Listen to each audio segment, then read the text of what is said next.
How do they look at death? Okay, death is something very common to animals. They are not scared of death like we are. Okay. It's because death is something which is not an end for them. It is a part of life. Okay. Life आ गया फिर death जरूरी है. Then again life आ गया. I'm going to wear a different clothes and come back again. It's not an end. So what we have to learn after a lot of meditation and vipassana and this and that, they already know it in their gut. Absolutely. They know when they are leaving also. There are so many dogs who have told me the timeline. They're aware about the time that they leave? Absolutely. They say that a dog who was suffering, there were 2-3 dogs. There's also a scenario where doctors say that now your dog has to be euthanized. There's no point in keeping him. He's in pain. A lot of clients come to me asking for that. What should we do? So many animals choose to go naturally. So they say that, रुक जाओ, मैं अपने आप जाऊंगा.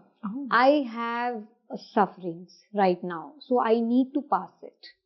And there was a dog who said, he showed me number 3. When the human asked, like, is he going to be there? What is his lifespan? Of course, I don't ask futuristic questions because animals only will say if it is required for the human to know. No, right. So the dog said, he showed me 3, number 3. Then I shared the same thing. Then the human said, what 3?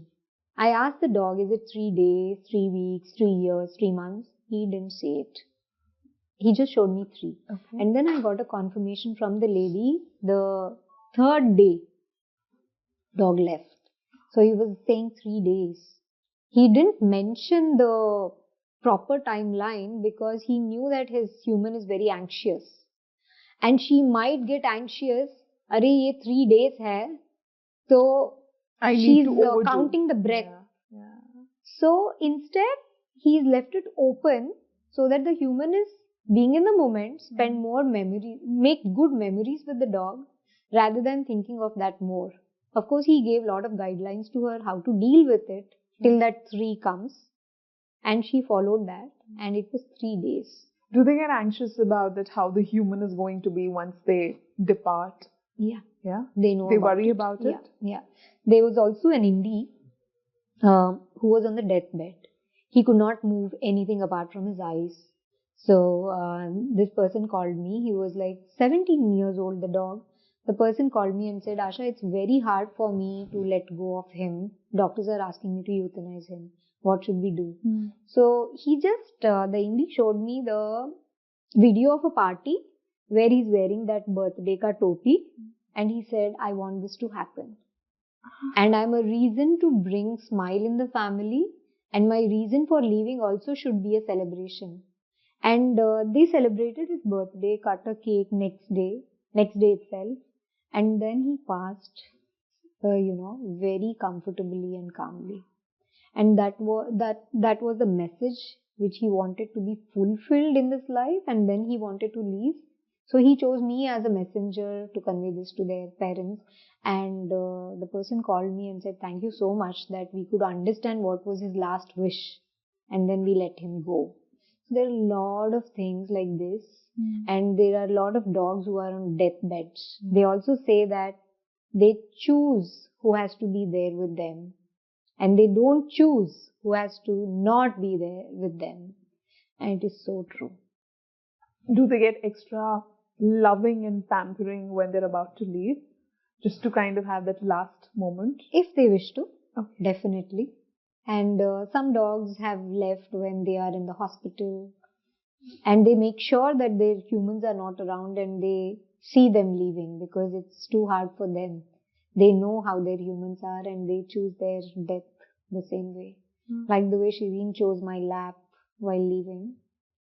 It was quite emotional, but now they've made me so strong that it's their choice.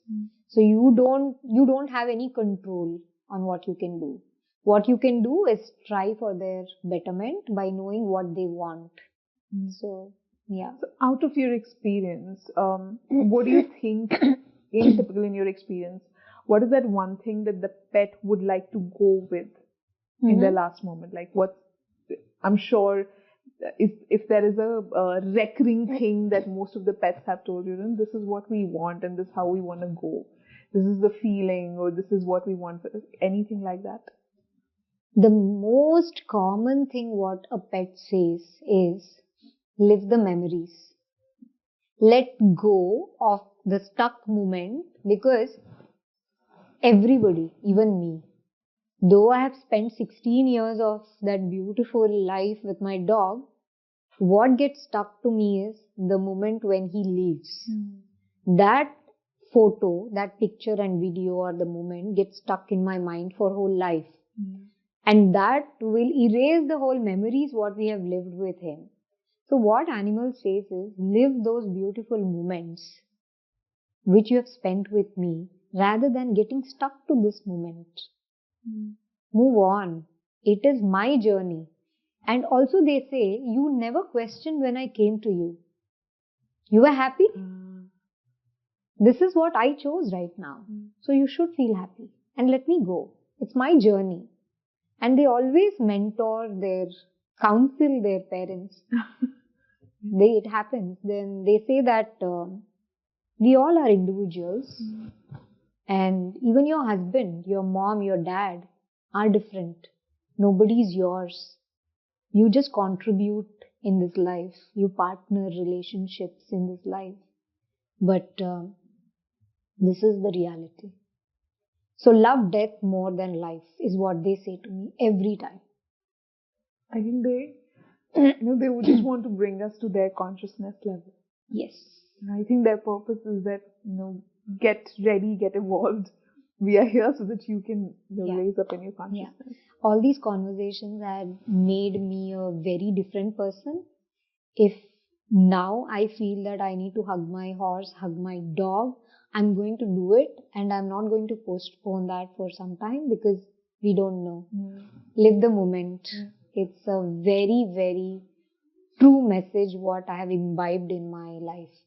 I just hug them and take a smell. I love smelling them. I smell. And even today, if you say my Sniffy, who just left after a beautiful journey of 16 years of mentoring he gave us, even today I can feel his touch, I can feel his smell. It is there inside me. So that's what remains. Now when you speak, maybe it was actually Dodo kind of telepathically telling me that we should have actually asked his permission before we get him here. That's what I felt. Now when he you were wanted to talking come, about that's why it happened. Maybe. So don't worry. Yeah. And the thing is, animals say that only the physical form is gone. The energy is around you. We are always with you. It's just that we are listening, keep talking to us. So it's that easy for them. Are they also able to tell or gauge when their pet parent is going to depart? When their pet parents is going to depart? No. They don't say that, because I never include that in the conversation what we have. However, what I do in my communication is, at the end I ask messages for each human. Okay. When I ask that, they always say if there is something bothering or something which is gonna bother, which needs attention. Okay. Like they just say that take care of your throat area and your kidney area. And they say a human was getting a lot of gastric and he was taking on. So he said, take care of the gastric. This can be very bad for you later. So when they say throat area, most of them have said, yeah, I have thyroid, I have allergies. So they give you a caution. They don't say when you are passing, because they know how you are looking at death. फिर हमारा calculation बदल जाएगा life के बारे में. अगर आपको deadline दिया मंडे को मैं जा रही हूँ, तो फिर I will start working, I take stress, I take anxiety only till Monday, what all I have to do. And maybe I become sad. Arey, why am I dying? Because our perception looking at death is very different. We are not very accepting and welcoming. So they don't believe in saying all that, and making us hyper and So they do dilute messages at their end. yeah, if yeah, they want to. yeah, absolutely. And also at some point, they know it's our journey. Keep it open, journey your life.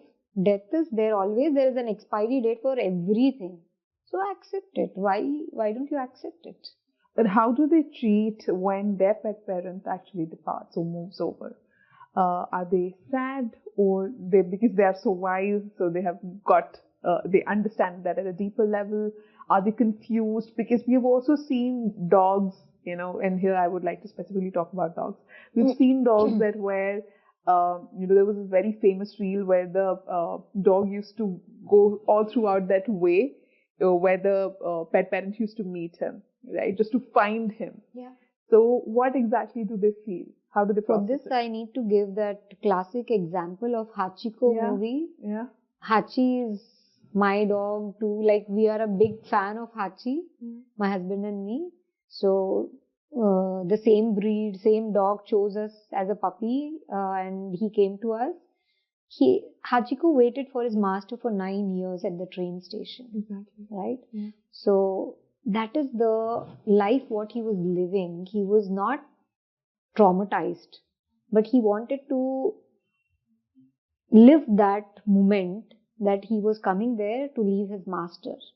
And he was more at comfort at that space to live his life after that, because I have tried communicating with Hachi's energy and I have not shared anywhere, but I wanted to know, when you live a moment, why you're going there and staying. So he says, my purpose of going to their family was very different, to give companionship to this person, and dropping him, he was my world. He left from there. So I want to continue living my moments at that point where I spend the most with that person. It's not that I'm looking for him. I know he's not there in the physical form, but he was interacting with him as an energy form. And he knew that his family where he was living had to move on. They had their own stuffs, and he is like an additional burden for them. So he just wanted them to move on with their responsibilities. And he just wanted to be there. That was his space. He showed me like a temple. Yeah. So that was his spiritual place, is what he says. This is what the real Hachi told you. Yeah, right? I am a big fan. I worship Hachiko. That's how I can say. I love him. Just love him. I'm literally lost for words. I was completely. Some stories are so. They're just so mesmerizing that they leave you in awe, and you completely forget what other things you were thinking about. Physically, they always miss their humans. Okay. They might take some time for the change, the shift, what happens. But at soul level, they all know what is happening. They're more aligned than us. Is Hachi reborn? Were you able to ask that? Hachi, let me ask him. My hands shiver when I talk to Hachi, because he's such a strong energy, I feel. So Hachi is not reborn. He is very good and content, and he doesn't like to reincarnate. He has a very divine spiritual energy. He's a part of divine, is what he says. You just spoke to Hachi. Yeah. Live. Yeah. Yes. Thanks for that. Wow. You were the medium for me to talk to him and ask this question. Thank you. He's in the divine light. Yes. He's not reincarnated. Yeah. Goosebumps, right? To all of you people who have stuck to the end, thank you so much for watching this. If you are a pet parent, or there is a pet parent in your circle, please don't forget to share it with them. If you liked the video, if you thought that your answers have been, your questions have been answered, please don't forget to like and subscribe it, and also click on the notification bell so you're informed the next time a video comes up. Until the next time, please take good care of yourselves. Take good care of your pets also, and we'll see you in the other episode. Thank you.